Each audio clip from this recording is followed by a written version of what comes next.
This episode is brought to you by Struzy Golf. Hey coaches out there, what I'm about to share with you is for the 1% who are ready to finally take their business to the next level. If you're ready to grow and evolve as a business owner, keep listening. I'm a coach just like you. I want more time to invest in my players, build my skills, and spend it with my family. We also both struggle with the idea of taking time off and sacrificing revenue. Coaches like us need tools to save time, automate admin tasks, and deliver excellent player experiences every single time. What if I told you there is a platform that captures 37% net new revenue in the first 60 days? It only takes 5 minutes to set up, and a simple copy-paste puts the rest on autopilot. As a founder and CEO of your business, you would fire yourself for not taking advantage of this value. Download a Struzy right now and start the journey to modernizing your business.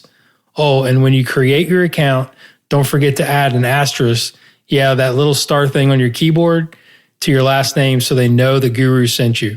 If you aren't convinced just yet, keep listening to learn more. Now let's get back to the show. It's not what you know, it's what you can prove. You know how to cut to the core of me, Baxter. You're so wise. You're like a miniature Buddha covered in hair. I want to become a guru so girls will like me. Then I will like myself. Now, before we do this, let's go over the ground rules. Rule number 1, no touching of the hair or face. Of course. And that's it! Now let's do this! Are you not entertained? Are you not entertained? Is this not why you are here? What's up, everybody, and welcome to the Golf Guru Show. I am your host, Jason Sutton, and I am the guru, also the director of instruction at the beautiful Colleton River Club in Bluffton, South Carolina, where it is my mission to break down high performers in the teaching and coaching business and all fields of study, unpack them, and tease out what makes them great and successful. Make sure that you download this episode and hit that purple subscribe button so you don't miss out on future episodes that will be coming your way. I've got some fantastic guests in the pipeline you don't want to miss. All that I ask is that you share this podcast on social or with your friends and with other coaches and players that might benefit from the information. I am very excited about this one as my guest tonight is Christopher Smith. You can follow Chris on the gram at Christopher Smith Golf. Great follow, and go to his website and subscribe to his newsletter at ChristopherSmithGolf.com, as it's a great read. He's an excellent writer and very well done. A little bit about Chris and his bio. Chris is a PGA Master Professional and a Golf Magazine Top 100 instructor in teaching and coaching, and the director of instruction at Eugene Country Club in the summer and Puerto Los Cabos Golf Club in Baja Sur, Mexico in the winter. He's been a student and player of the game for nearly 50 years and has instructed professionally since 1988 in a wide variety of both domestically and abroad. So he's taught in several different countries, I think in France as well, as we talked about in this convo. His coaching blends tools, tech, and vast experience geared to create a learning experience that is enjoyable, insightful, and performance-based, which is the key word there, performance-based, which is a lot of the things that we go through in this conversation. Aside from being a top coach, he holds the Guinness World Record in speed golf, where he shot 65 in 44 minutes. So kind of do the math there. It's pretty crazy. In this conversation, we discuss his many coaching influences from legends like Jackie Burke and Paul Runyon to some of our mutual friends and acquaintances like Etta Bargwin and John Tattersall and many others that are outside the golf industry. He developed a program called Train to Trust, which is based on his research in neuroscience, motor learning, and human performance that we go into depth and detail in this conversation as well. Aside from that, he is also an author and a part-time adventure athlete, which I thought was very interesting. We also dive into the details of his newest endeavor, which is Ayahuasca Baja Retreats, which is the first plant-based Ayahuasca Golf Retreats, which I found super fascinating as well. And I appreciate his transparency and his really interesting stories with his experiences with his retreats with some of his players. So this combo was so much fun and informative for me. So I hope you enjoyed as much as I enjoyed bringing it to you. So here is the brilliant Mr. Christopher Smith. Enjoy. And I think what's interesting about it is when I started doing it, and I understand you're a runner as well, it just blew me away when I started doing it because it was all wrong. Like everything I believed about playing good golf, it blew out the window, right? And so I'm the type of guy that when I don't understand something, which is a lot, I go to people that do. And so this opened up doors to motor learning, human performance, neuroscience, and a lot of these people have been such big influences on what I teach now. So indirectly, it's helped me a lot with being a better teacher, I think, yeah. Talking about speed golf, I hit record early there just to hit it, but I mean, we'll get into some of that possibly. But yeah, it is fascinating. But I want to start, first off, welcome to the show, Christopher Smith. Thank you. I've been looking forward to this for a long time. We've got a lot of mutual friends that have reached out, and I feel like we know each other, but we haven't met. So I'm really honored that you take the time. Oh, it's my pleasure, my friend. I look forward to actually shaking your hand here soon live. But yeah, lots of mutual friends and pleasure to be here. I'm looking forward to the chat and sharing and seeing if there's some things that I can help listeners with. So I want to start at kind of an unusual place, and hopefully this will lead to your backstory, and because we want to know about that. But I want to know your opinion on what's going on in the modern coaching world. Are we moving in a positive direction or not? So give me your take on that. And I think it'll kind of lead us down a pretty interesting path. You'll get this. I have strong points of view about this, as some of our mutual friends may have said. I wonder, I see a lot of content, and I'm a geezer now. I'm an old guy now. So I've been a player and a student of the game for 50 years. That's 50, and a full-time teacher and coach and instructor for 30. And so I look at a lot of the content now, and granted, a fair share of it is on social. And I don't know if it's geared to help people and to help people get better, which is what I'm all about. Or is it geared more towards clicks, likes, followers, money, sound good, look pretty, wherever it may go? And that worries me to some extent. So I don't know. Are people getting better? I hope so. I mean, that's what I'm all about, what you're all about. I think any good teacher, coach, that's the goal. Some of the content I see, I have colleagues from outside the United States ask me, does the PGA of America have no code of ethics? Can you post anything at any time? And people don't know what to believe, what not to believe. Let's face it, golfers are impressionable. They can be vulnerable. Even the best players in the world, as you know. Watch some of that content. So that's a big, I don't know. It makes me scratch my head sometimes. I wonder if what's being put out there is helping. Would you agree the information that we have now obviously is good? And we can kind of dive into our techniques and philosophies of how we administer that. I'm in the same camp. We all use social media. It's just the times. I mean, you have to sort of, I mean, we do it for different reasons, and we can table that a little bit, and I get it. And I've subscribed to your newsletter, which I think is fantastic. Thank you. You're welcome. It's an acquired taste. It is, but it's just different. It's cool. I love the vibe of it. I think it's just really, really interesting. I like to think that out of the box thinking and sort of the contrarian attitude, which I feel like you probably have a little bit of. Would that be fair? I do, yeah. I like to question things. I think I've got a little bit of scientist in me. And anytime somebody presents something, I'm curious about it. You know, is it valid? Is it factual? What is it based in? As I share with my students, always consider the source when something pops up. And there is a lot of information now. Some of it is quite questionable. And again, I don't care what people do when they swing a golf club or they play golf, if it's helping. And I've been around long enough like you have. As soon as I say I've seen everything, somebody's going to walk onto my lesson tee tomorrow. They're going to break every rule and do something really well, which is the beauty of it. So you describe your coaching as, I like your terminology, as your information facilitator, as a different approach, right? So describe what makes your approach different.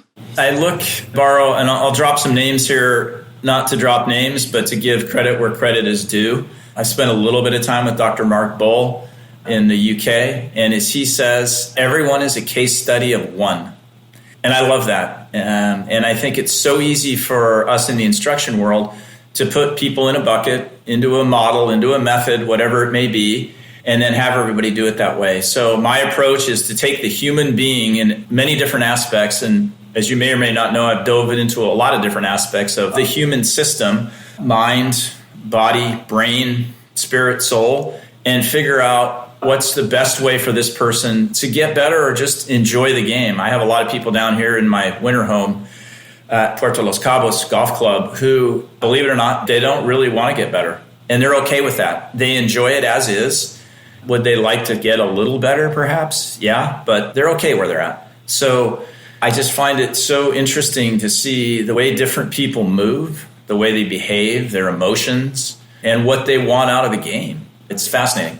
Talking to our mutual friend, JT, the Tattersall, he told me, ask him about what he thinks works, because you have spent a lot of time with a lot of our mutual friends and influences, right? I mean, which is, this podcast was generalized to help young coaches, right? Let's help the younger coaches. And by our experiences, he said, you've been a fly on the wall with some excellent, I'm sure, shadowing experiences. Do you have any stories? And then sort of give us a list, because it's okay to name drop, because I think it's very important, because these other people need to go reach out to these folks, of who you spent time with and kind of what you've learned.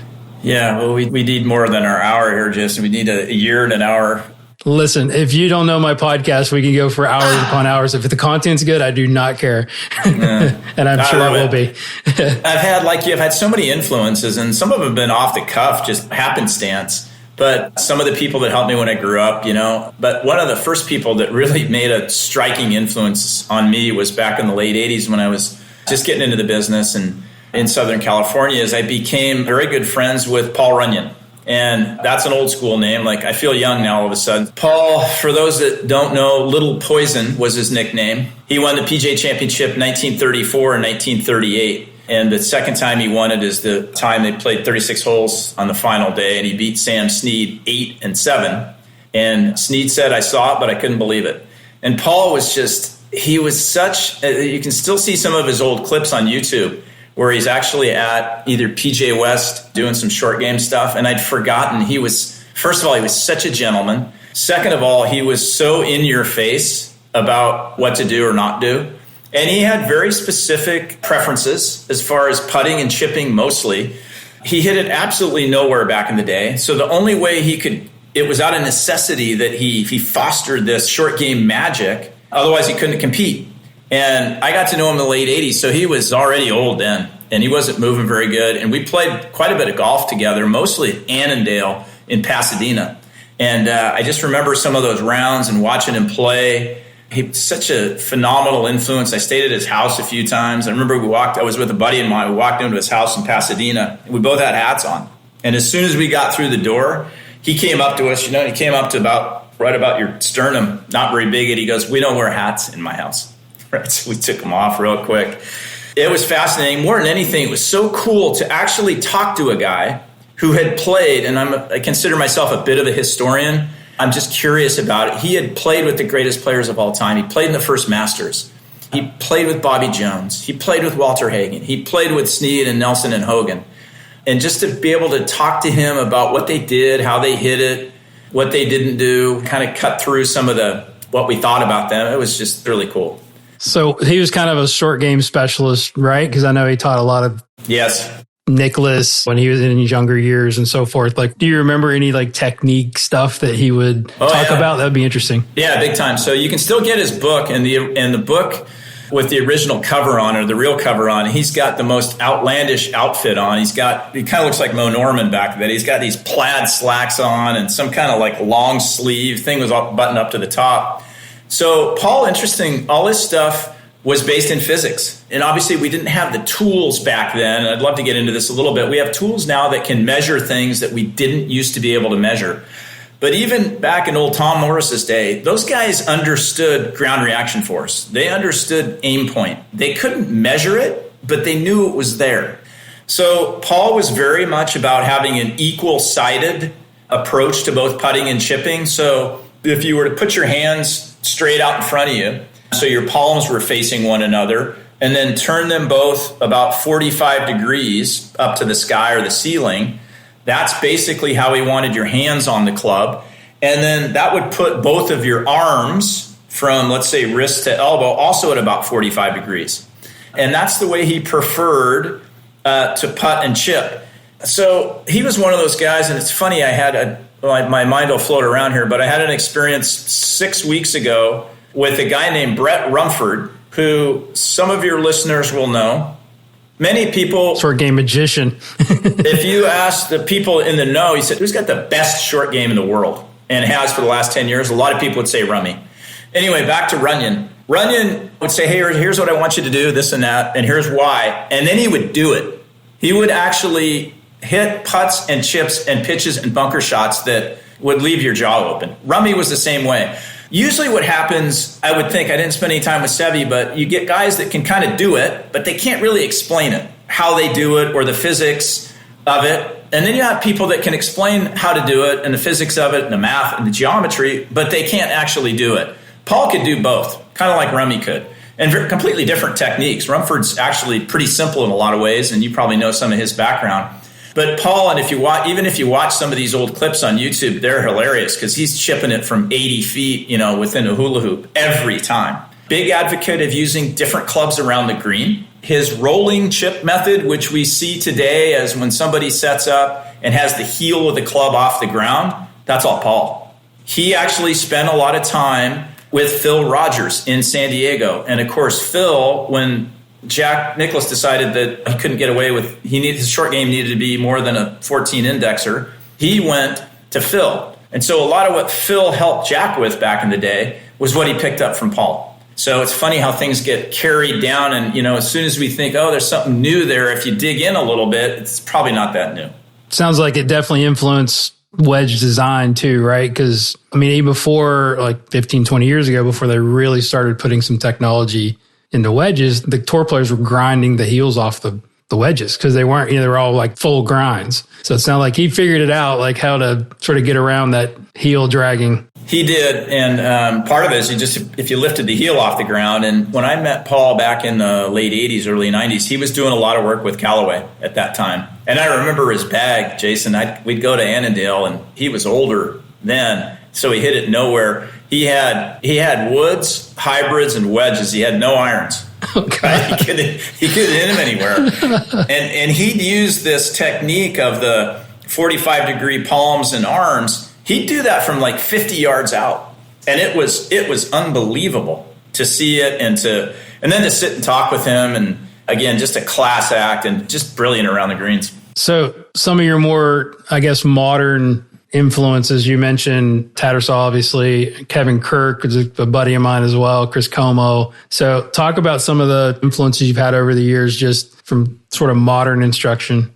I'll throw out a young man's name right here who turned 100 last year, who is, of course, Jackie Burke Jr., who I've had the privilege to spend several moments with a couple different times, thanks to a dear friend and one of my mentors in the game, Jim McLean. So Jim, of course, met Jackie when he played at Houston. And I remember when I was with Paul one time, I had told him that Mr. Burke was going to come and spend a little bit of time at PGA West at McLean School. And Paul said to me, he goes, oh, yeah, he's a nice young man. Anyway, so Jackie's, last time I talked to Jim, and I said, how's Jackie doing? Like, he's 101, I believe, right now, I think. I was just with Jim about a month ago talking at his workshop, and he mentioned, he's like, I just had dinner with Jim. I'm like, that's unbelievable. I went to visit him twice at Champions and sat in his office. His office is like the Smithsonian of golf. And again, some of the stories and some of the stuff that he did, and the fascinating thing is the last time I went to see him, Jason, and when he was 98, all he really wanted to do was talk about me. He asked me how I was doing in the business and with this and that. Like, I wanted to hear about when he won the Masters in 56 and, he got stuck at church and he got there late and then it started hailing. He made this putt on the 17th green. There was hail on the green or something. And he didn't want to talk about any of that. But I remember the time when he came to PGA West, and Jackie, of course, is, among other things, was known as also a bit of a putting guru. A lot of great players have spent time with him. And I still use this when I help people with their putting and even their full swing and their game, Jason, is Jackie always said the best way to putt is the way you putt best. And that takes a few moments to think about because, again, it's easy to say, hey, here's what I want you to do or here's what everybody does. And I think when you look at the greatest in anything, they're unique. Again, and finding what's the best way for Jason Sutton to play the game, to hold the club, to swing it. That's our goal. And it's so easy to get away from that and say, well, let's do this, or here's what so-and-so does, or here's what the best players in the world do. And I think that's true even today when we watch the best players largely. And I talk to Jim about this a lot because he's a golf swing junkie himself and has spent so much time with so many great players and doing his research and analyzing what they're doing. And sure, there's some similarities, but boy, there's a lot of differences. And I think that gives some players of all levels some hope that, there's not just one way to do it. Yeah, but I think to dig deeper on that subject, you have to have some sort of process to figure out what that is for the player, right? And that's the genius of the coach, in my opinion, right? What to leave alone. What are the unusual things to leave alone? I mean, for instance, Butch Harmon's been on a couple times, and he goes, I'll give you the biggest compliment is like, you haven't changed Will McGirt's backswing, right? Just because it looks odd and different or whatever, but it's like, that's one of our non-negotiables as we talk about, but it's figuring out how to build a swing around some of the unique things that people do. What are your thoughts on that? Like, how do you do that, right? Well, I want to get into some of your programming, and which I think is awesome at some point, but any thought on how do you discern that piece? Well, the first thing you have to do, Jason, is for heaven's sake, you got to screen these people physically. What can you do? What can you not do? Okay. It's great to use tour players or whoever as models, but most people cannot move like a PGA Tour player. So especially myself, I just turned 60 and I got a lot of miles on the odometer and I was never able to move that way. So first of all, what can this person do? And where can they make progress? Okay. Are they going to be able to change this? Are they committed enough to go through the process of changing it or not? So I think that's the first place you have to look is what can they physically do? Then how much time do you have? And then for everybody, as you know, that says, hey, I really want to get better, Jason, do you? Do you know what it takes? Okay. So do you really? Do you want to have the commitment? Yeah, I know. I mean, because, you want to get better. Okay, well, here you go. Here's a year-long plan or a 2-year plan or a 5-year plan, like if you wanted to get into business. Here you go. You up for it? Okay. It's time, it's money, it's energy. So those are all the first things to look at. And then I think the geniuses out there, like the Butches or the Jims, I think they've done that. You get a guy that's really good, that has a funky move, funky looking move, whether it's a Furyk move or a Joaquin Niemann, something like that. Do you change it? Because if you decide to change it because of your preference and what you think is right, and they get worse, that is the cardinal sin, in my opinion, for us, the coaches. People get worse long-term, not short-term. Sure, there's going to be some peaks and valleys. So is what they are doing, is it functional more than anything? Mr. Burke used to say, hey, it's golf. It's not figure skating. We don't care what it looks like. So is it functional, not is it pretty? Like people say, I want to have a pretty looking swing. I don't. I'd rather hit it like Furyk for 20 years. And be efficient, be functional. And now, more than ever, you better hit it pretty far or you got no chance. And that's shifted a little bit in the last few years, big time, where when I grew up, it was dink it here and hit it over here and this and that. And I'm a marathoner. I'm not a sprinter. So it's part of why speed golf worked well for me because I could just hit it in the middle, hit on the green, go to the next hole. Now, if you don't hit it forever, and you walk up and down the ranges now and it's just every kid out there just pounds it. And I think that's something that we got to try to maintain as we get older. But again, it goes back to what can the person do? What do they want to do? What are their goals? And then really what kind of commitment do you have? So when you're kind of taking you back, and again, I want to get into your backstory eventually, but sort of back and reverse engineering this whole deal, which I think is kind of interesting. But the question I have is, as a young coach gathering information, right? We've come up through the ranks. We've spent all this time. We've shadowed. We're doing certifications. We're going to workshops like we both have done. And especially now with the internet, it can be really overwhelming, right? So do you have a process of vetting that info and then organizing it to present in a golf lesson? I think you got to just start at impact. So what are the ball flight laws? What's going on at impact? Are there different ways to get there? Yes. The best players in the world show us that. Okay. And which one of those laws? Okay. So this now, it's not a preference. It's not a bias. I prefer this. I like that. No, it's a law. So which one of those is being violated? Right. And then you work backwards from that. I think the Golf Machine did a pretty good job of that, looking at impact and working backwards. I think Mike and Andy with Stack and Tilt did a pretty good job of looking at that and then going backwards. I think McLean's system, as he calls it, which is different than a method where he has parameters or corridors, is pretty cool. And Jim, like you and I have done, he spent a lot of time with not only a lot of great players and teachers in golf, but outside of golf. And he was lucky enough to spend time, and I quote him a lot, and I never got to meet him, with the one and only John Wooden, who might be the greatest coach of all time in any sport. He did not have a method. He had a system.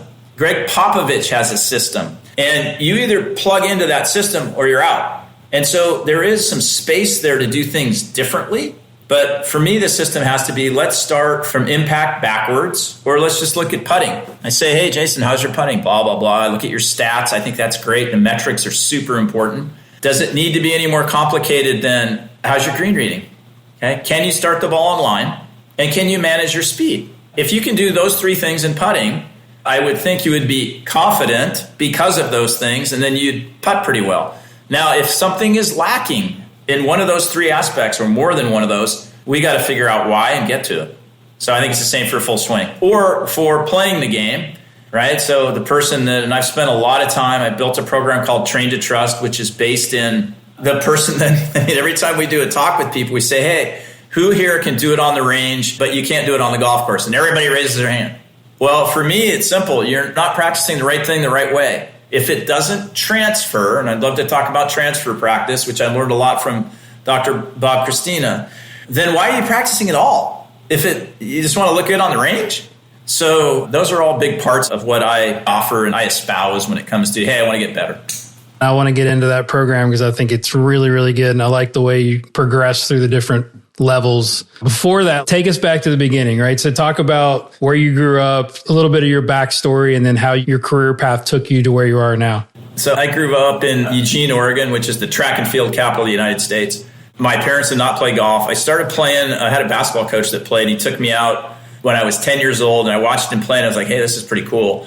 So I grew up on an awful municipal, hilly, wet, terrible golf course in Eugene, Oregon, which is still there. And it looks like Augusta National now compared to when I grew up. Laurelwood Golf Course. It's a lot of fun. You stand on your head every shot. And then played a couple years in college, UC Santa Barbara, because I got out of the rain to go down there and play. And then got into teaching and coaching full-time in 1988 and have taught and coached all over the world. I spent 3 years in France from 90 to 93, worked for McLean, worked for Keith Leifert at the Stratton Golf Schools. And I continue to love it. It's frustrating at times, but I continue to learn. I'm a lifelong learner. And so I just love spending time with people that have studied it or into it. But now I'm a PGA Master Professional in teaching and coaching. I did that a year ago or so. And then I'll walk off the lesson tee still today, Jason, and I feel like I don't know anything. I don't know what I'm doing. And other times I feel like I'm a genius. Sounds like everybody's story. The more you learn, the more you figure out you don't know. And big time. Yeah, I get it. Did you start coaching like right out of college, or did you try to play a little bit? 'Cause I know you're a good player and still a good player. I'm okay. I can scrape it around. I played right out of high school, 2 years in college, and then got away from it. And then got back into the business, in the late 80s. And I had my first, where I met Mr. Runyon, I had my first job in Ventura, California, 1988. Yeah, I still play sectional stuff and here and there on the side. I actually went over to, I finally did this because I was tired of listening to myself talk about it. I went over to the UK this year and attempted to qualify for the Senior Open, which was awesome, in Wales with my good friend Hugh Marr, who I will send this to, who's a brilliant coach out of London. And so I flew over there. We drove to Wales. We escaped the awful weather. And we teed it up on Monday. It's a one-day deal. It was great. It was like the United Nations of qualifying. There's people from all over the world, and we played this kind of rough and ragged golf course in Wales, which as soon as I saw it, I said, this is perfect for me. It's hilly. There's gorse on both sides. Greens are not great and fast. And I shot 72. I missed it by 2 shots. I had it close. And for anybody that watched the end of that tournament, Senior Open at Porto, I'm kind of glad I didn't get in. It was rough, wasn't it? It was just a battle of attrition between Patty Harrington and Alex Chayka the last day. I mean, most people wouldn't have gone out to pick their paper up, let alone go play golf. So anyway, I think it's important for people listening to this too. I know it is for me. I got to still keep trying to get better myself. And I also need to put myself, in order to coach and teach folks, I got to get into situations where I'm uncomfortable, where I'm nervous, and where I care. How can I speak to it unless I have experienced. I'm a big believer that nothing has been learned, Jason, until it's been experienced. And so I like going into stuff like that. And then I can speak to it better. Hey, I got nervous, or I hit this shot, and why? And I think it's fascinating. I think we learn a lot about ourselves, and it helps us coach better. I totally agree. And a lot of coaches answer that original question with, I take the information and I sort of test it on myself. And then you go and test it in battle if you're still playing some tournaments, or even if you're just playing against your members or your buddies. You've got to have some type of, I mean, we're not going to play on the tour or whatnot, but I think we still have, I was a pretty good player coming up, and the more you teach, the harder it is to keep sharp. But I think it's a good point for sure. And I think it's funny, I listened to the ultimate needle mover, guy named Tiger Woods, at his pressy yesterday. He said something like, I've played a fair amount of golf, but I haven't had to take the pencil and put it on the card. That is different. This is from arguably the greatest player of all time. And it's like, yeah, I've been playing with my friends and this and that, but now I got to take a pencil out and write a number down on the card. And I think if you don't do that, why would you be good at that? And then also being able to share your experiences with your students. We're recording this prior, today's Wednesday. Tomorrow he's teeing it up in the Hero, so we'll see how it goes. He said he's a little rusty. I mean, even the best player in the world needs some competitive repetition, but he's the greatest. So, I mean, it wouldn't surprise me if he played well, but cool to have him back. I'd like to get a few more years out of him to see if he could do something. As you know, I've been affiliated with Nike and Nike Golf since the mid-90s. So I got to know his situation a little bit, him very little. But I did get to know people that spent a lot of time with him, specifically Mike Taylor from Artisan Golf, who built all his wedges, looks at all his irons still to this day, MT, who's about as humble as you get. And then the one and only Rakishi, who designed all his golf balls. And some of the stories and things they were able to share, it's just, the guy's a freak. And it's fascinating. I just looked at Wikipedia a few minutes ago. He turns 48 at the end of December. Yeah, I saw your Instagram story. Thought that was pretty cool. Yeah, thanks. Very appropriate. Yeah. Crazy good. Any good stories from the lab? Tattersall actually asked me to ask you that about spending time in the lab at Nike or any of those guys, because I think the coolest things we learn are kind of outside the realm of golf, just from a life experience or just the research itself. When he first came on board, I actually had Rakishi came down to Mexico last year, and we spent a little bit of time together and did a couple things. And Rock spent a lot of time with Tiger, and just the process of fitting golf balls for Tiger was a notoriously slow changer. So unless it was better and he could really get used to it, he would not shift. And he always, a lot of folks know this, but whenever Rock came up with a new batch of golf balls, and golf ball design is Rock's like a mad scientist. If you said, hey, Rock, I want this, it's got to sound a little bit different when I putt, and then I want it to spin a little bit more with this wedge, and then I want it to launch higher with my long irons and go farther with my driver. And then he gets in the laboratory and puts it together. But Tiger would always start with chipping and pitching as far as getting into a golf ball. Then he would move to putting, then he would move to full swing.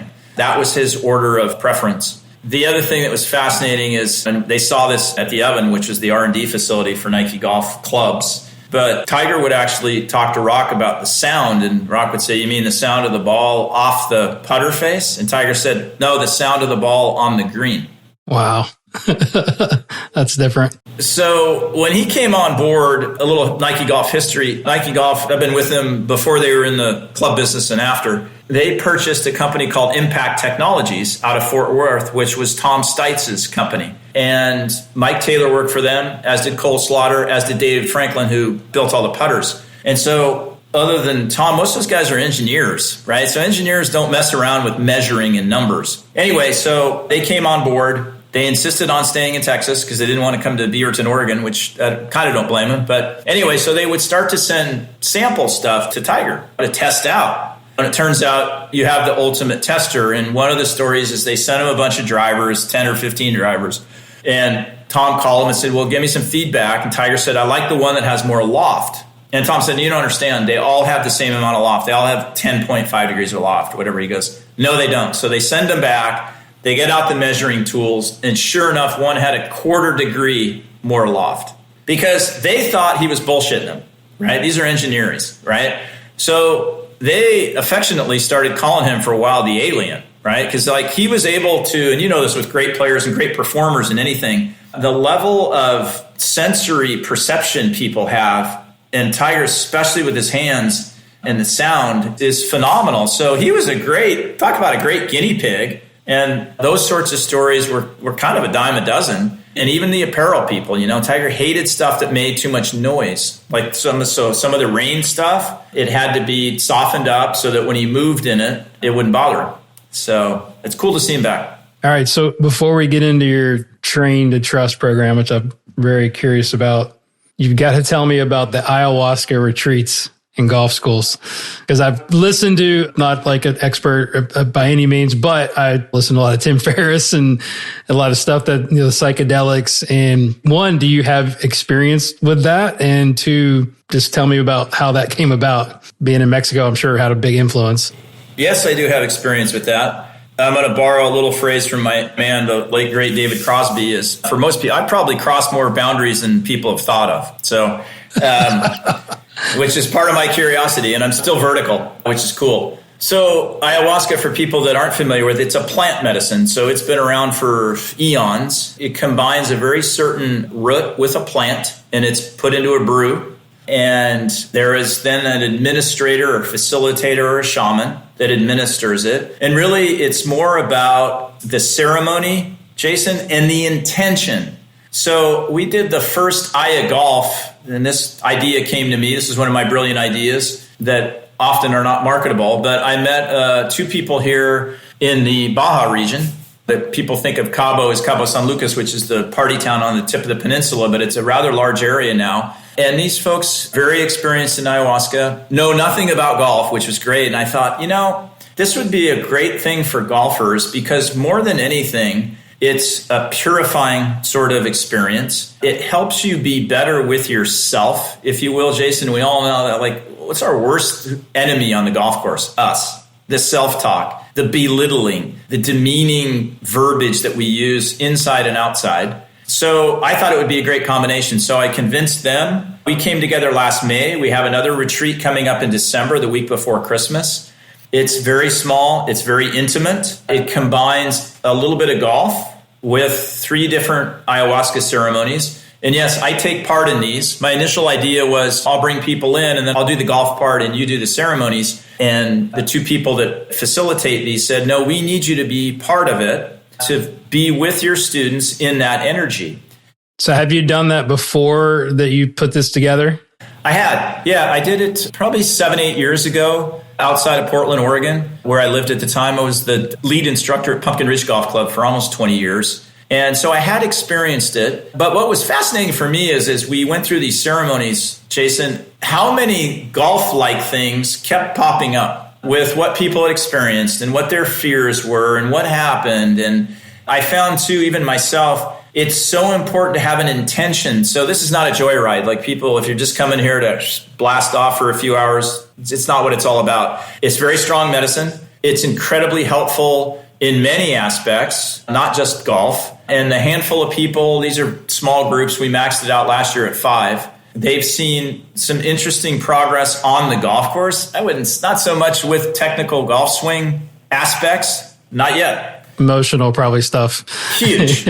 Yeah. And as we know, the thoughts and the emotions, they often run the movement and the motion. So when there's fear, when there's anxiety, when there's doubt, let alone with yourself, things don't go very well. So I'm really excited about the one we're going to do in December. We've got some new participants. I think people are leery about it because it's somewhat unfamiliar.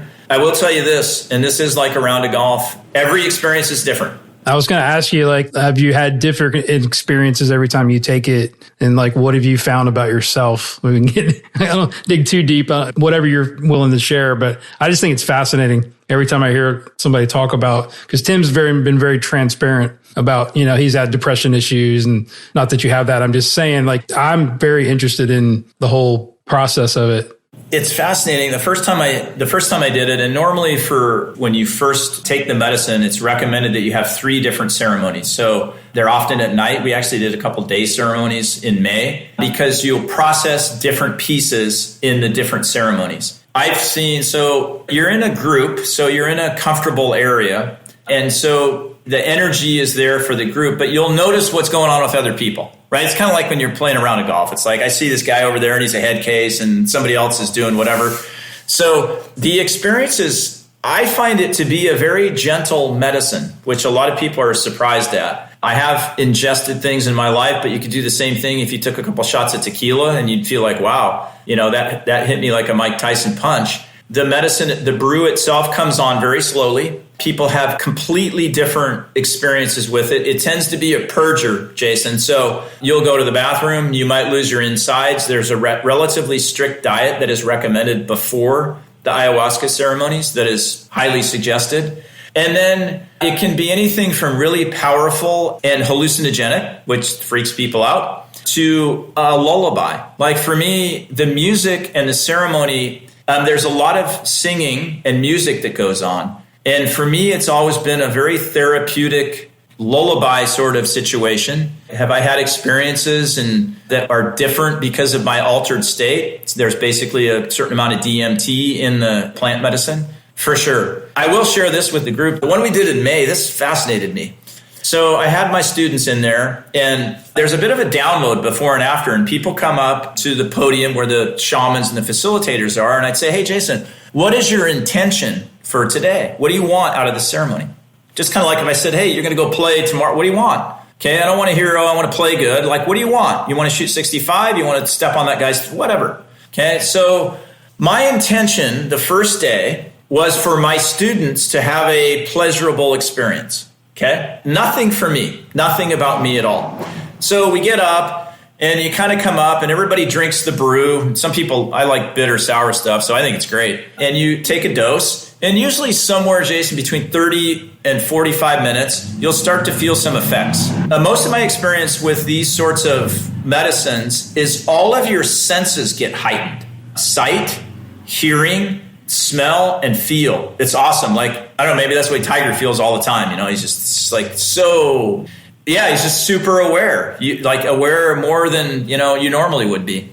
So anyway, about 45 minutes go by and I literally feel like I feel right now, which is the way I normally feel. Nothing, zero effect, zero, nothing. Not high, not more sensory, nothing. So after about that time, there's the opportunity, the shaman and the facilitator say, would you like another dose? Some people say yes, some people say no. Some people are already off in their own little Coolio world over there, right? I've seen people ball up into children's position forever and other people just lie in that. So I get up and have another shot, another drink. Another 45 minutes or so go by and I'm thinking, I feel nothing, absolutely nothing. And I'm thinking, shit, we got a bad batch. Yeah. We got bad ayahuasca, right? Like, it's like Wolf of Wall Street. Yeah, exactly. The Quaalude scene. Freaking going on here. But then I look around and everybody else is not like me. Everybody else is something's going on. Okay, they're either lying, they're experiencing something. So anyway, the other cool thing about this medicine, it's a time warp. So the ceremonies last, this would scare people away. It's like a really long round of golf, between 6 and 8 hours. But oh wow, you only feel like they've gone on for 90 minutes to 2 hours. That's cool. Then the medicine wears off. And here's another remarkable thing. There is zero hangover. Zero. Right? And we've all tied it on and had pretty good hangovers. We're like, I never sign do me that up for again. that. Zero. Yeah, that's crazy. Not physically nor mentally. You're not like brain fog. Anyway, so we get done and there's a download, like that people can talk about their experience if they want, right? So they get to me and I said, wow. So hold on. So nothing happened? Like what? No. There's a punchline here, right?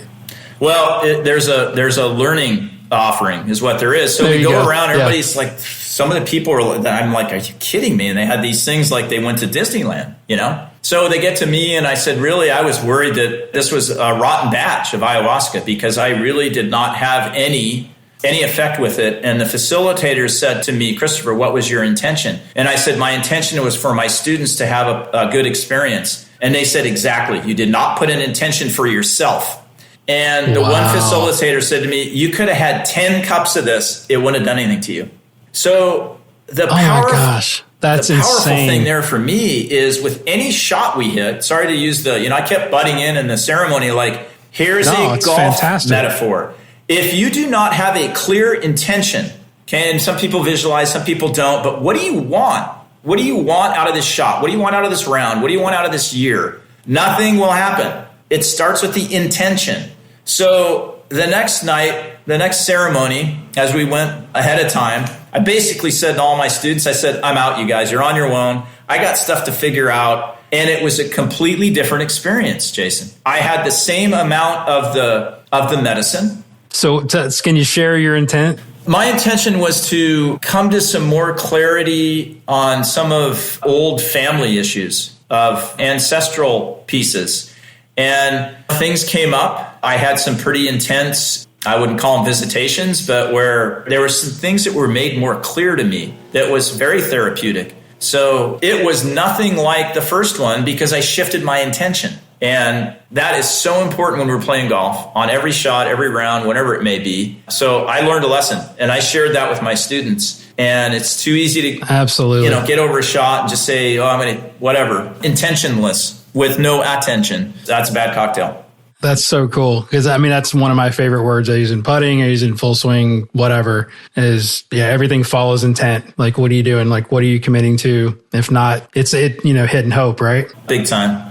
So I'm looking forward to, and again, I'm relatively new to it, but I always look forward to the next experience because it's going to be different. Just like every round of golf is going to be different conditions. I know there'll be plenty to learn. There's a lot of takeaways. Again, we get out of our default mode. If you looked at the science in it and the chemicals in it, I think what people don't like, Jason, and I say this all the time, we're all control freaks to some extent. Some people more than others. And people are leery of something where they feel like they are going to be out of control. So people have to be willing to surrender to the medicine. They have to be willing to be humbled. But golf never does that to us, right? Golf is hard. Golf is really hard. That's what I tell people. People, they're like, why did I shoot 78 and I shot 86? I'm like, I don't know. Golf's hard, man. It's like expectations versus what you're trying to do is just not lining up, right? I've heard you talk about that a lot. Expectations is a big deal, but getting people to understand that, it's another ball of wax. It is. And I try to stay away from that word in golf, expectations, because to me, they lead to frustration and disappointment and anger. I think belief is strong. I think what do you want is strong. Put it out there to the universe, but expectations, they seem to go awry. So I talked about your newsletter, and I thought, I just happened to screenshot a quote from the one that you did about the Jimmy Buffett tribute, which I thought was unbelievable. And I know you're lots of questions here, but I'm going off on a tangent. But the one that was from Parker Palmer, the author, educator. Can I read the first part and just get your thoughts on it? Please. He said, as you integrate ignorance and failure into your knowledge and success, do the same with all the alien parts of yourself. Take everything that's bright and beautiful in you and introduce it to the shadow side of yourself. Let your altruism meet your egotism, because this has so much to do with golf and life. Let your generosity meet your greed. Let your joy meet your grief. Everyone has a shadow. But when you are able to say, I am all of the above, my shadow as well as my light, the shadower's power is put in service of the good. Wholeness is the goal. But wholeness does not mean perfection. It means embracing brokenness as an integral part of our life. I thought that was just such a cool quote. And they seem to be, obviously, everything's wrapped around a song or an album. So I've got sort of questions about that as well. It's like, how did that come about? Like, what are you listening to? But just the whole music / golf genre, and then the cool quotes that you put on there is just cool. So just give me a synopsis on how you, I guess, construct your newsletter posts. Thanks. And I'm glad you reread that quote. It's really powerful. I'd like to speak to that a little bit too, but I find that music is an incredible elixir. I don't play a musical instrument. Maybe someday I'll start. I just find it moves me. It changes the way I am. It can change my mood, not just the lyrics, but the beat and everything to it. So I take bits and pieces from different songs and lyrics. When I wrote my book in 2006, wow, it's a long time ago, almost 20 years ago, I wrote a book called I've Got 99 Swing Thoughts, But Hit the Ball Ain't One, which of course was based on Jay-Z's song.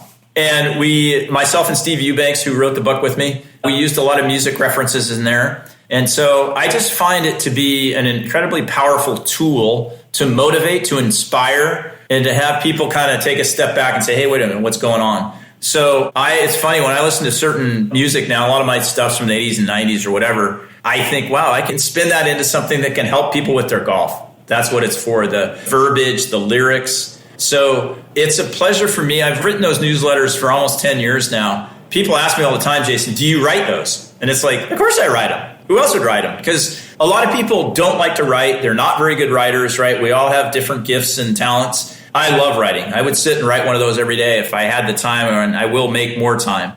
I can tell that's the genius in what you do. It's like, it's such an interesting way you do it. And I was going to ask you, like, did you enjoy writing? Have you always done it? And that kind of answers the question. So continue. Even as a kid, I liked writing. And I've also learned too, and this goes back to how people need to play the game. I actually write for one person. I write for myself.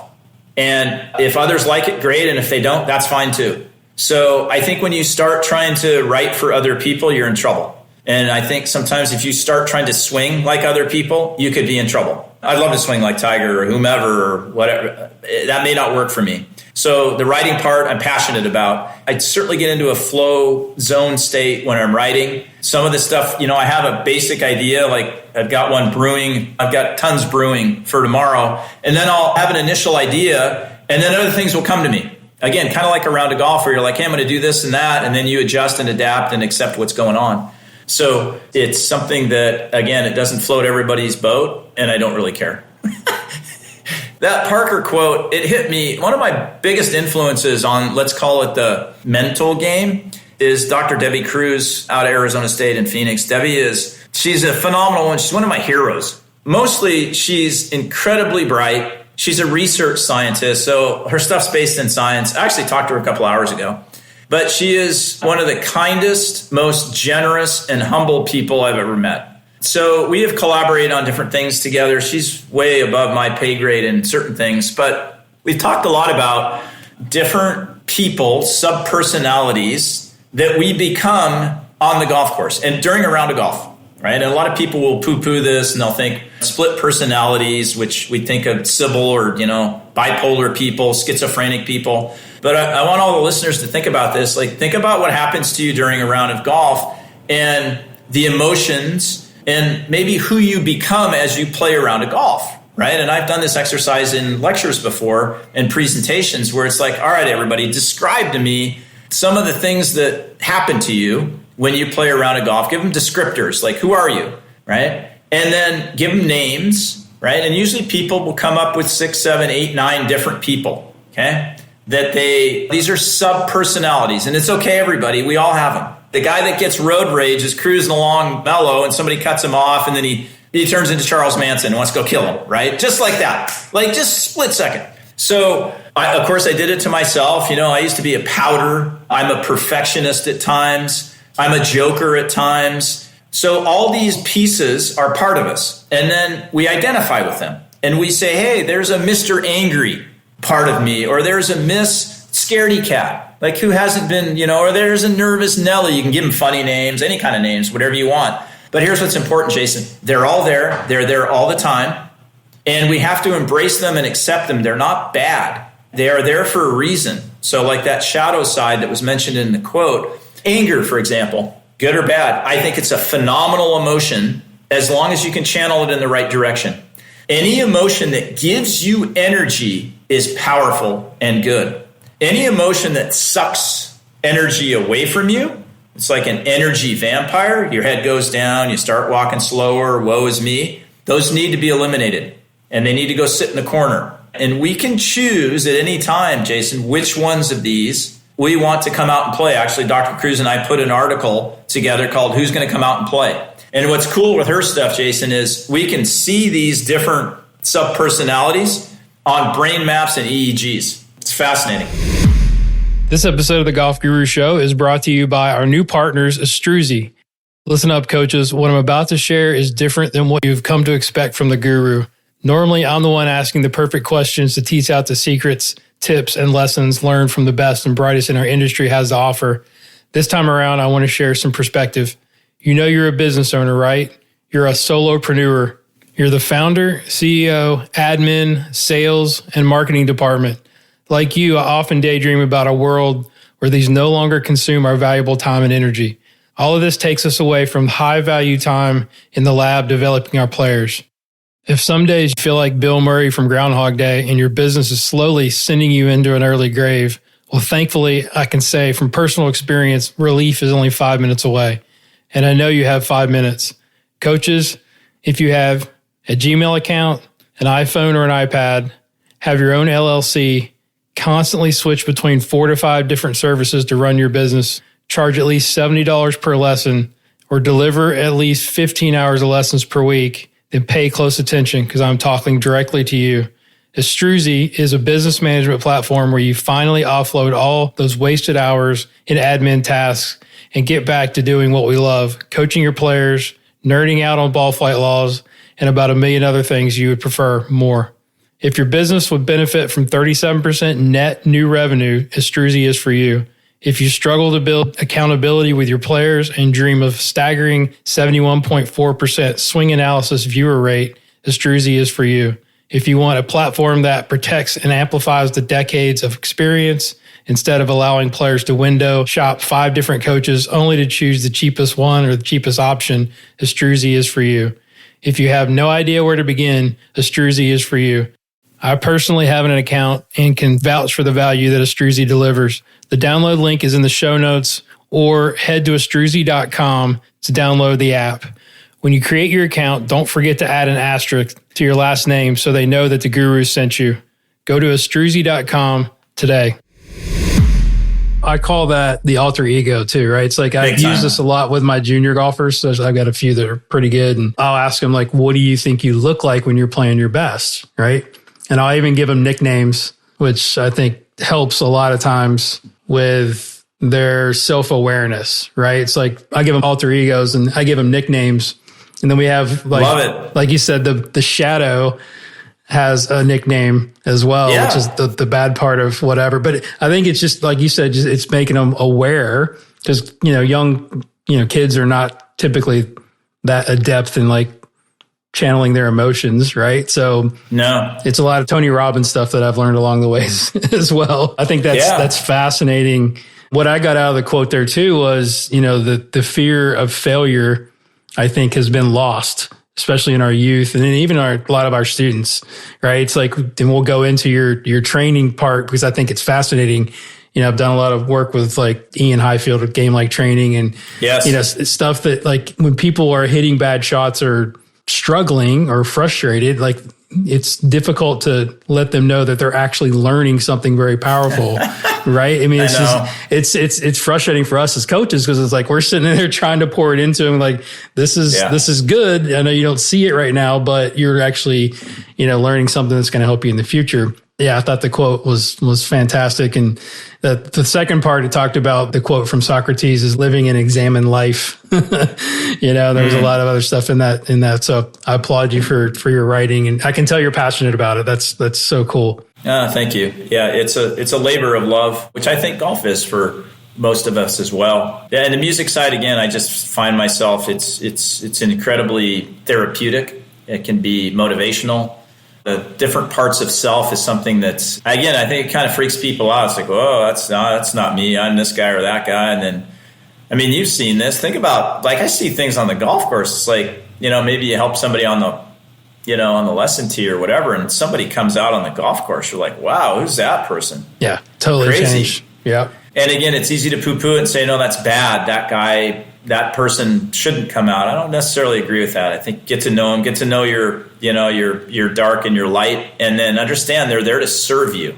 And you get to choose who gets to come out. We're not stuck. And so whether it's change your hat, put a different hat on, put a different pair of glasses on. If things are, and this is most important, as when things go south, right? Golf's, when you're playing good, it's great, But something less than perfect happens, what are you going to do about it? How are you going to respond to it?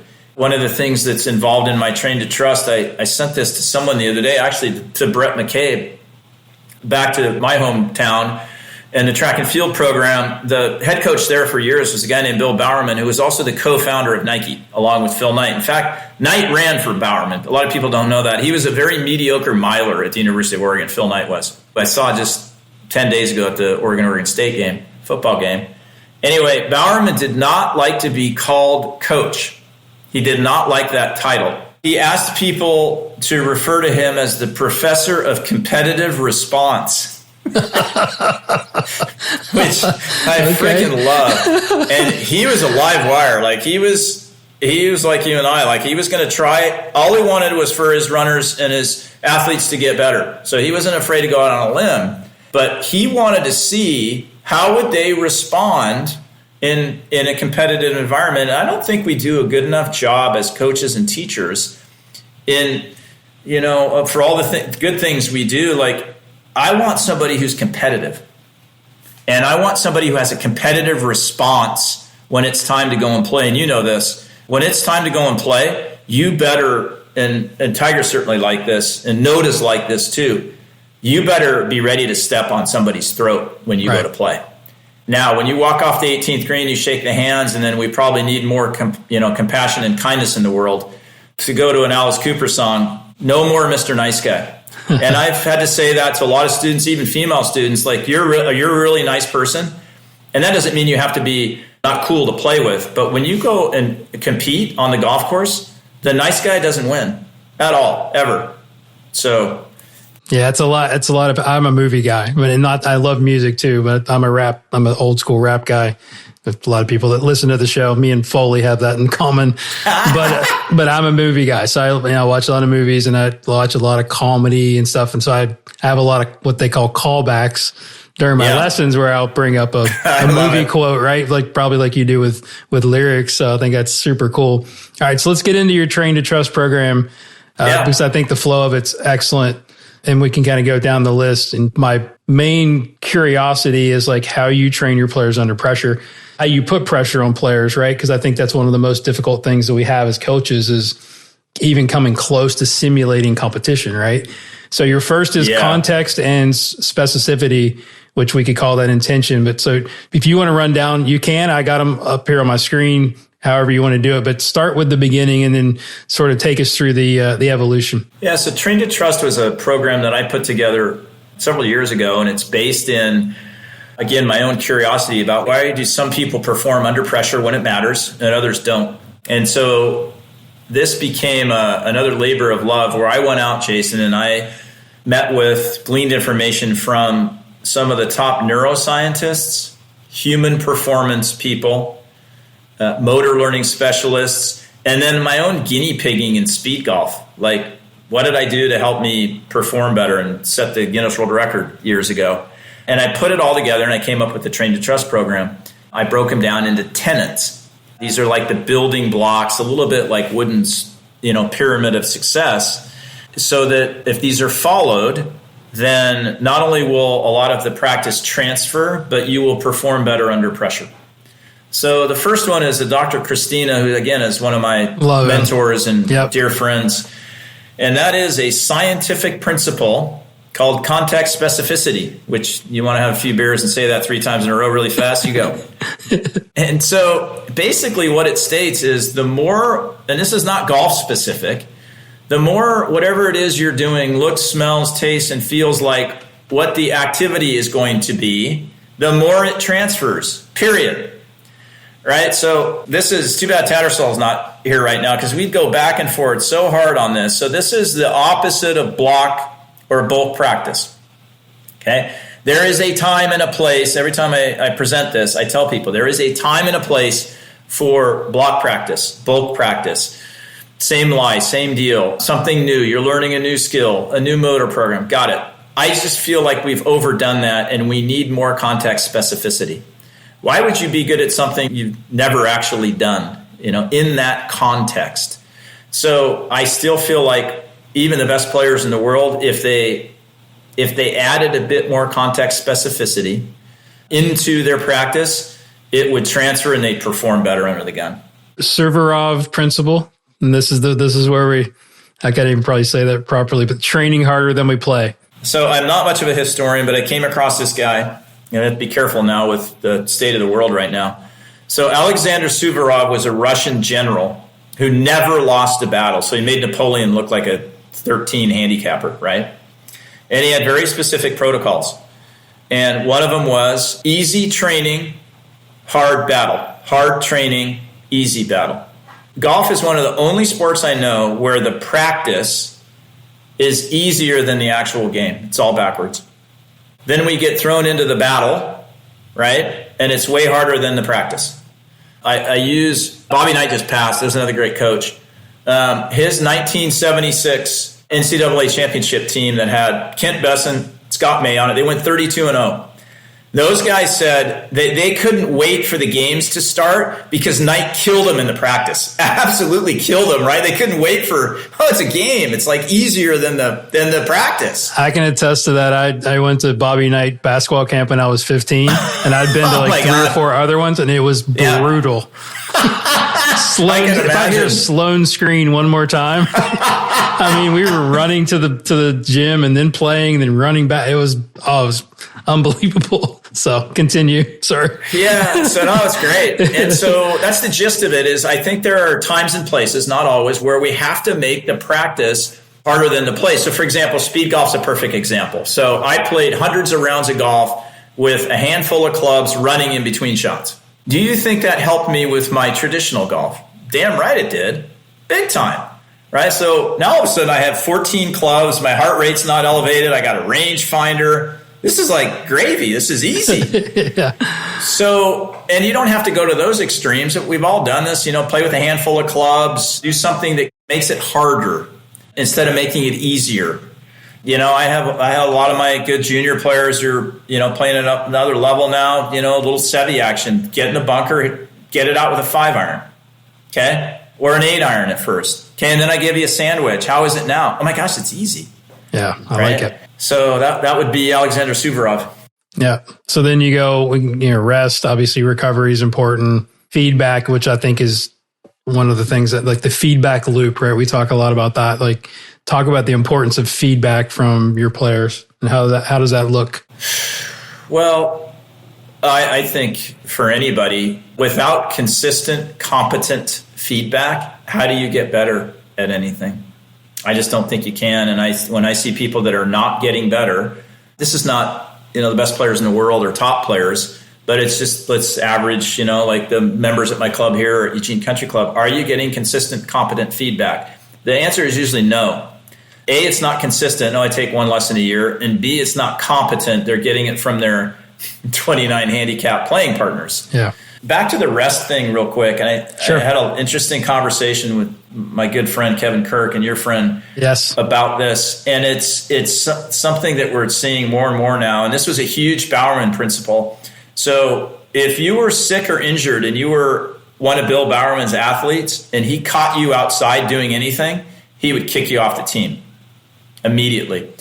And a lot of the research is showing now, and KK's done some stuff with some of the adventure athletes, right? The Red Bull inspired people. And what they find is in that sport, if you're not rested and you fail, guess what happens? You die. Right? Yeah, exactly. So you don't make a double and you don't have a couple of bad rounds, you die.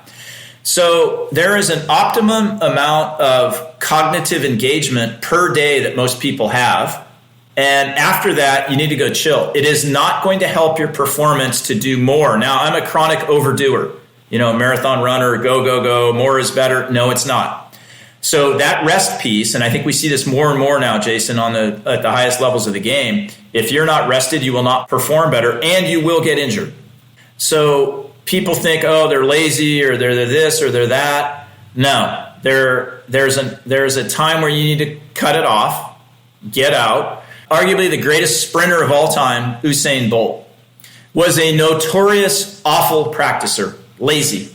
Okay, so his Jamaican teammates would be out on the track doing sprints, doing workouts. Guess where Usain was? He was up in the bleachers sleeping. Okay, so intuitively, kind of like a lion, right? They spend a lot of time lazing about, but when the gun goes off, guess who was fresh? Guess who was ready for the kill? Usain was. And so I just think a lot of golfers and a lot of athletes, they're overtrained. We see this a lot in endurance sports. And I was an overtrained endurance athlete for years. And in golf now, you could get injured, but B, if you're mentally and emotionally not where you need to be because you're fatigued, you're toast. So more is not better. Yeah, I love it. I'm I'm infatuated and obsessed with ultra marathon athletes. And I listen to Rich Roll. You listen to Rich Roll podcast at all? Yeah. He just had a guy on there that did 105 Ironmans in 105 days. You know, I was just like, it fascinates me. And he's just kind of an ordinary dude, but he talked about how he switched his time during that journey of PT versus sleep. And like, that's how he basically got through it, because he went less PT, more sleep. And it's amazing. And golf, and with our tour players or our competitive players, I preach it all the time. It's like, you've seen the golf course. Like, you don't need to go and hit 1,000 chip shots at one green. Like, go take a nap, right? Like, you don't have to, like, we've done the work. If you're not ready when you get there, then that's our problem. But I think that's fantastic. KK shared with me, I think when he first learned about this and he started getting Patrick doing some of this stuff, you know, Patrick's just stand out on the range all day. And basically they got to it was either 5 or 6 hours where that was it, of engaged, focused, deliberate practice. And then you're out. And KK basically said, Patrick, you're done for the day. Patrick's like, no, it's still light, this and that. He actually had to take his clubs from him and throw them in his car and said, go back to your hotel, go do something else. It's not going to help. I think if you came to any golfer and said, hey, you want to get better? Yeah. All right, so here's what you need to do. Here's how much you need to do of it. Now, everybody's a little different. I get it. But if they knew that 5 hours a day was optimum for performance, they would not do 8 or 9. No way. Right. So talk about randomness and chaos, because I think this is awesome. It kind of goes into that GLT stuff of the 5-ball rule. And it, like, I think I've heard a lot of the performance coaches, I think it was like Dave Attell? It's a UK guy that was like a rugby coach, talked a lot about that. So what are your thoughts on that? And how do you create that, I guess, in your practice sessions with your players? Golf is the most random and chaotic game ever, I think, with the different conditions. Yet we tend to practice it, Jason, like a foul shot. Anywhere in the world and you go to a foul line, 15 feet away in the basket is X feet high. And that's how we tend to practice golf. So again, it gets into a little bit the context specificity is I want randomness, I want chaos, and I want people to embrace that adventure during their practice. So in a train to trust session, if you will, it's going to be all over the map. You know, it's going to be hit this shot and now move over here and do this. Instead of staying with the same shot time and time again, sometimes I'll give people 3 strikes and you're out. Like, if you're going to hit this shot, if you don't hit it the way in an acceptable fashion on the 3rd time, you need to change and move. I think the other thing where that's important, Jason, is back to this competitive response. So you hit a bad shot when you play, right? Have you practiced what to do after the bad shot on the driving range? No, because if I lay the sod over one, I'm going to immediately drag another ball out, right? Like, this is more severe than plant medicine. I'm going to get that thing out of my system. Okay? Oh, that's better now. Now, when does that happen on the course? You can't. So, like in a train to trust session, if somebody hits a really bad shot, I'm going to ask them, okay, what are you going to do now? You don't have another ball. Okay? You need to learn to respond to that adversity in a positive fashion so that on your next shot, things will be a little better. But we don't practice that. Post-shot routine. Bingo. Like, absolutely. So what's an example of that? Like an anchor that you would give a student? You know, we see guys do this. I go immediately to, okay, you have to be able to think, hey, what wasn't quite right? Maybe that's a technical thing. Okay. And then do a rehearsal or a primer swing of what it is that you are working towards. Right. So whatever the flaw may be, okay, pick the club up, make a couple rehearsals, okay, before you put it back into your bag of what it is that you're working on. Now, if you don't know what's going on, then it's a bit more of a challenge. I think if it's an emotional thing, you need to be able to recognize that also. And this is where a good coach can come in. Like, hey, I saw you respond in this way out on the golf course. And again, anger is not always bad. We all know the 7-step rule with Tiger and his dad. Like, you get as angry as you want, but you take 7 steps, and if your anger is not gone, you're going home. Yeah. And so that would be more of an emotional response. Maybe there's something technical there. If you were watching me hit something and they said, hey, when you do this, the ball does that. Okay. And so I hit that shot out on the golf course and I know, hey, I didn't quite do what it is you asked me to do. Yeah. So I think, that goes right along with spacing as well, right? Kind of, you can almost connect those two where you're creating more space in between, the randomness and chaos. I think that's brilliant. Another GLT thing. Shout out to Ian. But I mean, it's just it's something that we don't get when we're in block practice. Correct. And also the spacing, a lot of these, I begged, borrowed, and stole these from some of the greatest motor learning minds. Dr. Robert Bjork, who's at UCLA, who I was able to spend some time with. That spacing thing is important. Like we tend to learn more when we space out the learning. That could be anything, like if you're studying for a test or whatever it may be. The part of the spacing and the rest and recovery, Jason, I'll share this from my book. So when I wrote 99 Swing Thoughts, of course I had to write a chapter on practice, right? And so I thought to myself, well, who arguably was the greatest practicer of all time? Probably Hogan, right? There's a lot of urban legend stories and this and that. But through some people that I knew, I was able to speak with a guy named Jody Vasquez. I don't know if you know Jody. He wrote the book, My Afternoons with Mr. Hogan. So Vasquez actually caddied for Hogan at Shady Oaks later in his life, right? And wrote this book. And so I actually called Jody. He was great. And I talked to him for like 2 hours. It was awesome. And the first thing I said, Jody, what did he really do when he went to practice? I don't want to hear what we think he did or what, the urban legends. And he told me something fascinating. He said, well, he'd go out there and he'd kind of go to the end of the range where nobody would bother him. And he said, by the way, if he was at the end of the range and you came within like 20 yards of him, he would turn his head and stare at you like the eagle eye, and you'd go walk the other way because he was out there to do work, right? So anyway, he'd go out there and he'd have some intention, some agenda. He'd be hitting some club. But then he'd do this. He'd do it for about 20 minutes, Jason, approximately. And now we know Navy SEALs, neuroscience backs all this up. This is a great example of Hogan knowing this intuitively and instinctively.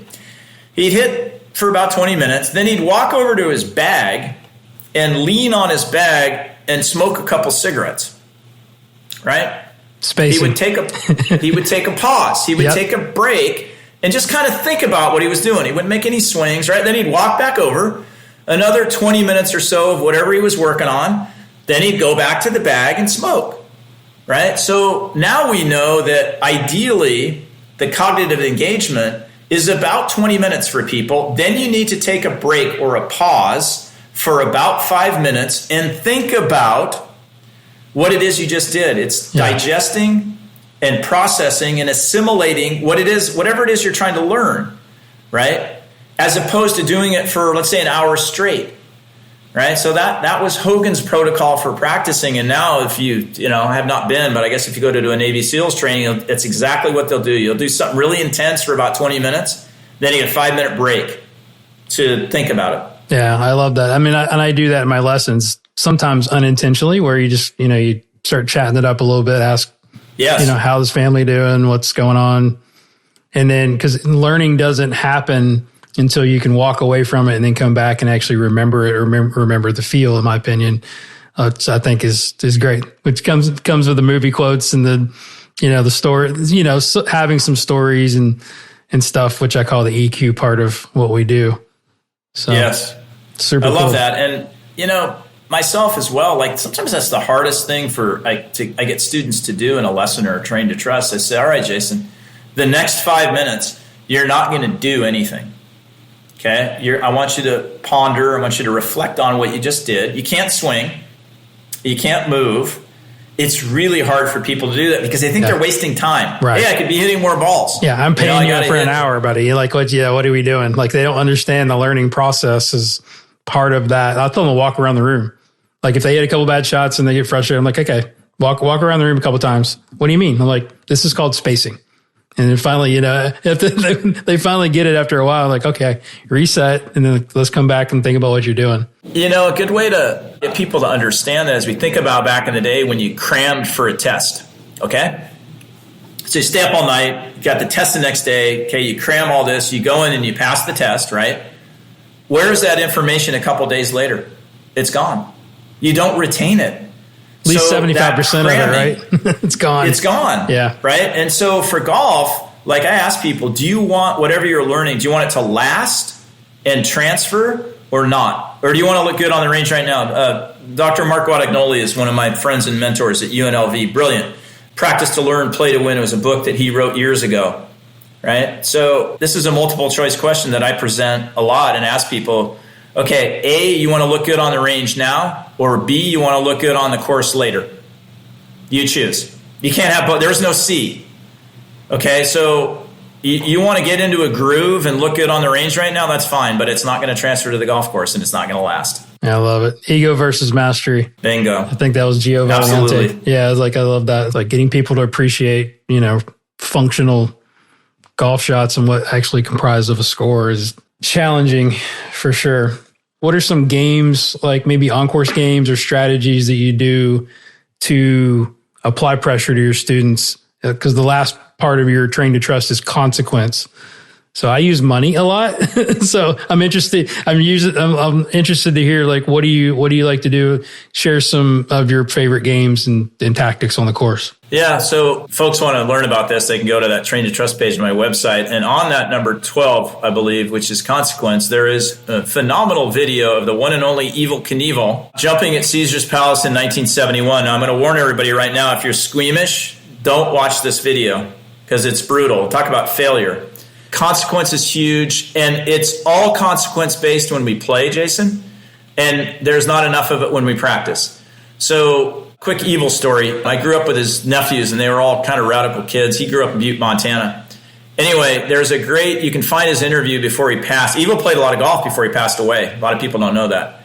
And he did some funny takes and whatnot, but he used to watch golf on TV, and people would say, the announcer would say, boy, there's a lot of pressure on this putt, or he's got to get this ball in the fairway. And Evil would say, pressure?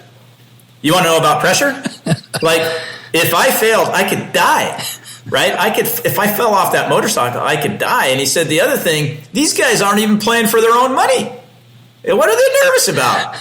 So the consequence piece, I mean, a lot of the games that you've probably introduced, whether it's a one ball or a worst ball, I think anything that motivates, got to be careful with this, but Bobby Knight would know, pain is a great motivator. So if you do not execute, maybe a golf specific for the individual, what could be a stretch, it could be a strength piece that they don't like, it could be a backward sprint, it could be a karaoke. The money thing is great. I love to distract people just brutally, just disgustingly. Like, I am going to yell in the middle of your backswing. I'm going to throw a ball between your feet, right? And then back to the consequence. I mean, every shot has consequence when we play. So why would we be good at something that we don't actually practice? There's different ways to do it. And people have different motivators, I find. Yeah, gambling's a great motivator for some. Yeah. Pain is it. But the great John Wooden, he always said the carrot is greater than the stick. So the reward, and in long-term learning, we know that, whacking somebody in the back of the head or the whatever is probably not going to work long-term. I love it. All right, you ready for a couple of quick hitters? Yeah, man. All right, here we go. Let it rip. So what purchase of $150 or less has most positively impacted your life in the last year? Oh, boy. I would love some life answers here as opposed to golf. That would be interesting answers, to me. Yeah. I bought some. Oh, you're a runner. Yeah. I always have to apologize when I go out in public. I bought some Paluva 5-finger shoes that are the most hideous looking things ever. And I put them on. I actually talked to Dr. Bull about these. So these are Vibram makes a pair, and they space your toes out. So that when you walk, which is really the way we're designed to walk, we're designed to actually have the toes splayed somewhat, a wide toe box, and then no offset. So most of the shoes, and as a Nike guy, I can tell you this, they're not designed that way. We walk around on high heels, our toes are crammed together. Anyway, so I bought those, and this is interesting. As soon as I put them on, first of all, they were hard to get on. Like, I had to get a toe. It was like putting a glove on. But as soon as I put them on, Jason, my whole body was like, yes. And I went out and walked with him. I haven't been running much because I'm rehabbing a bad knee. I still wear them. Because of too much cushion. Absolutely. Have you read Born to Run? Are you? Absolutely. Yeah, you know what I'm talking about then. I've actually been messing with some zero drop shoes. It's interesting. I've been working with my Nike folks for years now to build a speed golf specific shoe. And I always prefer, this is just me, not something that doesn't have a lot of drop. So for people who don't know what drop is, we basically, all of us walk around in high heels. there's an amount of offset, like think of a golf club, from heel to toe. And so a zero drop would be something that has no offset. I used to wear those Ultras, I just bought a pair. Dude, those are all, I played golf in those before. Wide toe box, zero drop. Now they're different. Don't put them on and go run 10 miles the first time you have them. But the other thing I find, and it's easier to do down here, is just having some kind of connection to the ground and to the earth, which is known as grounding and earthing. There's a lot of science in it. It's tough if it's, minus 20 to walk around barefoot. But that is one of the most therapeutic and health geared things that you can do just for your overall well-being. Get connected to the ground. I love it. Yeah. And to relate that to golf, I'm kind of obsessed with watching people's feet. Right. And I've done like when they swing. So I have, I teach indoors a lot. So, hitting outdoors. So I'm on a mat, and the number of students that come in with running shoes, which again pushes everything towards your toes. It's designed to get us to fall forward. Yeah. And how many times that's created differences in the way that they move and created shanks is unbelievable. I'll have them take their shoes off. I'm like, did you play golf in those? No, I just came from the gym.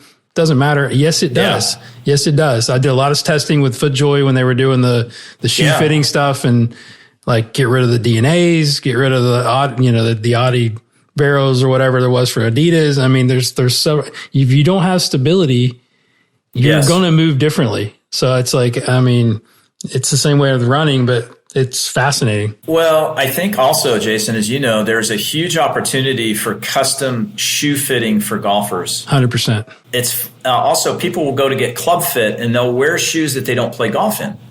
It's like, wait a minute. Yeah, you're 4 inches taller than you normally are. There was a Nike Golf horror story a few years ago that involved Rory. A lot of times what would happen is the marketing team would say, hey, Jason, or Rory or Tony Finau, Brooks, what shoes do you want to wear this week, right? And they say, well, I want to wear this one on Thursday, this one on Friday, this one on Saturday, this one on Sunday.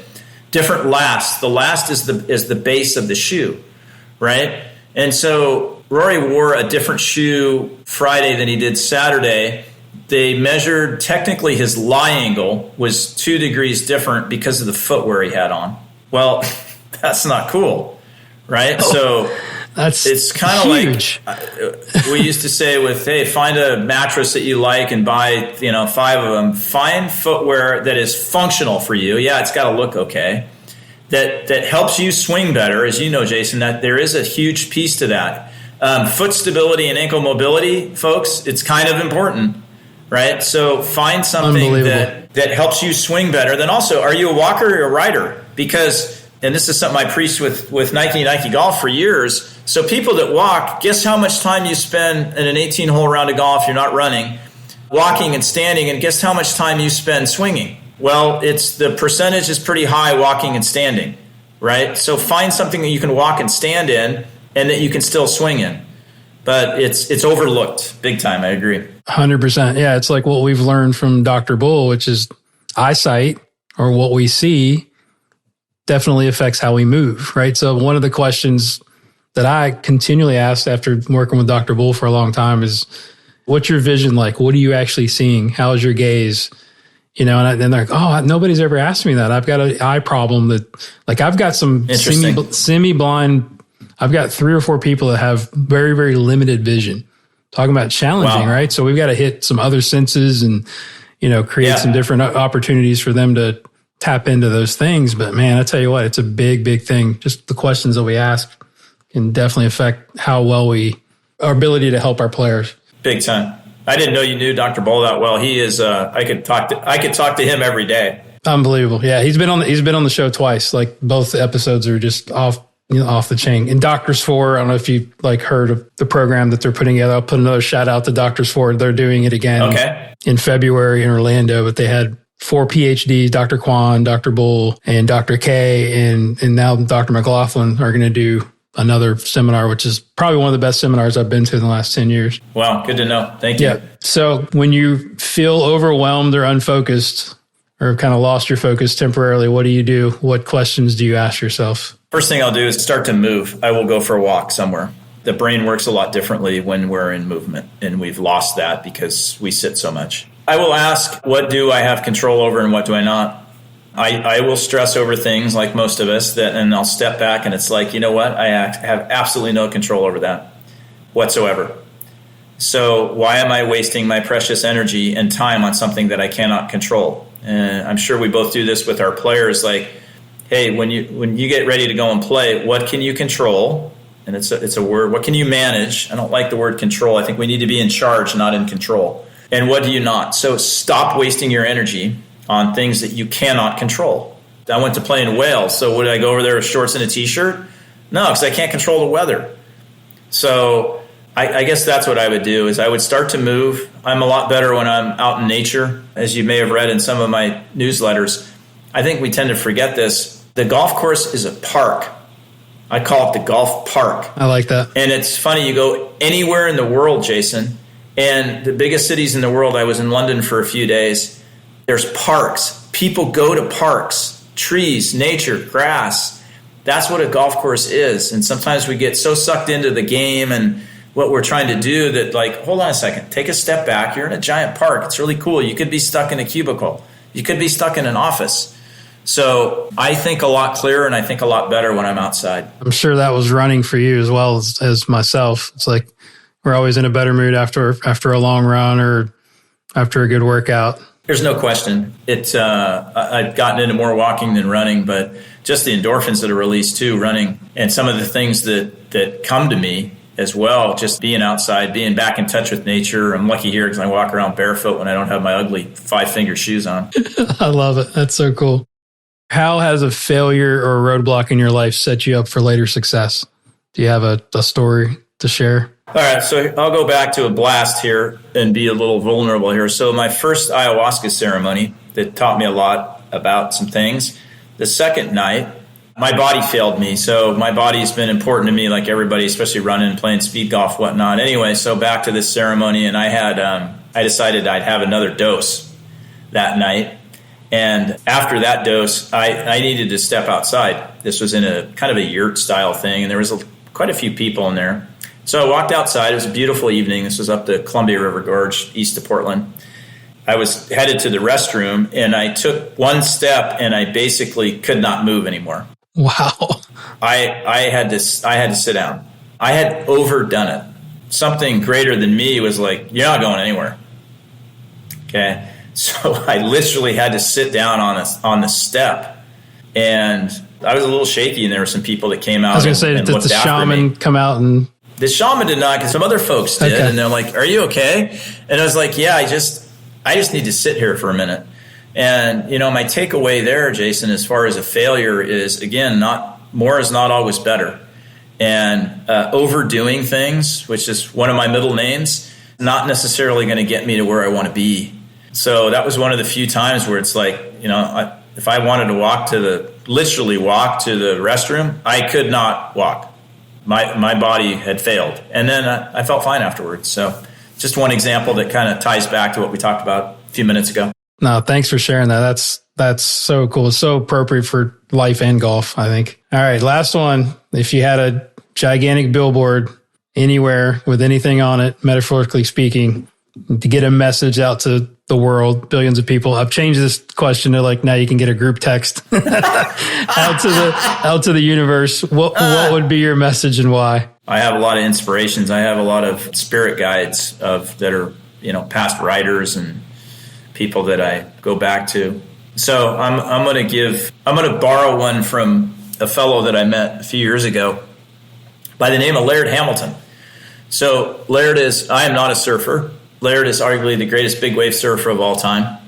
I got to know him a few years ago, Jason, because I started doing some work for the golf board, which is like a surfboard where you can put your bag on and kind of cruise around, speed golf without having to run. I've seen it. Yeah, it's cool. So Laird's one of the foremost athletes in the world.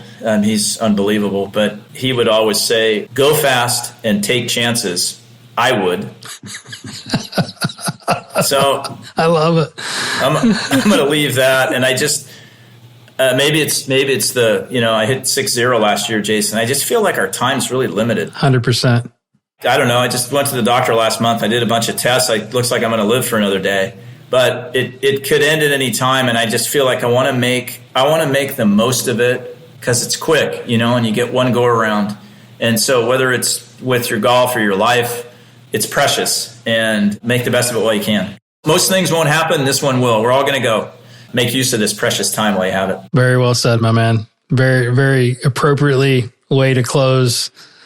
So thank you so much for your time. I've enjoyed this conversation so much. We need to do it again. Have you back on and let everybody know like how they can get a hold of you. Give them your website. You guys need to sign up for his newsletter. It's a great read. It's a great sort of out of the box perspective, I think, which is fantastic. And we need at this time, in this day and age. Let everybody know how to get a hold of you and say thank you or come work with you. Yeah. Well, first of all, thank you for reaching out, Jason. We can thank Ed Bargwin for that as well. Absolutely. It's been a pleasure just chatting with you. It's been more of just a chat. And again, my sincere hope is that anything that anybody can take away from this to help them with their golf or other is great. And I'm happy to help people along that path as well. So my website is ChristopherSmithGolf.com. You can see some information there about me, about the Ayahuasca Golf Baja Retreats, everything you want to know about Train to Trust, and some ideas about maybe how you could practice a little bit better. You can reach me through that website. You can sign up for the newsletter that Jason's been so kind to speak about. Yeah, I look forward to hearing from some folks and seeing how I can help. Thanks so much for your time, my man. I'll talk to you soon, and best of luck to you over in Mexico. Cheers, man. Happy holidays. What's up, everyone? Guru back here again with a couple of things before you go. First, big thank you to Chris for coming on the show and sharing his incredible insight about golf instruction, coaching, and life that I know will help us all become better coaches and become better human beings. What an awesome conversation. Make sure you follow Chris on the gram and Twitter and Instagram at Christopher Smith Golf, and subscribe to his newsletter on his website at ChristopherSmithGolf.com. Thank you again to our new sponsor, Estruzy. Please go download the app and check it out, and make sure you add the asterisk after your name when you subscribe so we know that you heard it on the show. Very, very important. You can follow me and reach me on Twitter, X, or Instagram. Probably Instagram's the best. Shoot me a DM at Golf Guru TV. Please follow. That would be awesome. If you have a question or comment about the show, you can email the show at golfgurushow@gmail.com or just hit me up on the DM. Also, leave me an Apple Podcast review. See if we can get the rankings up, which would be super cool. This episode was produced by my man, Joel North. Thank you, Joel, for your continued excellent work on this podcast and future podcast of the Golf Guru Show. Music was brought to you by Kevin McLeod and Zach Mullet, aka Cutta Beats. And as I always leave with you, the Jim Rohn quote: study, practice, teach, and then pass it on. Thank you for listening. I'll talk to you next time.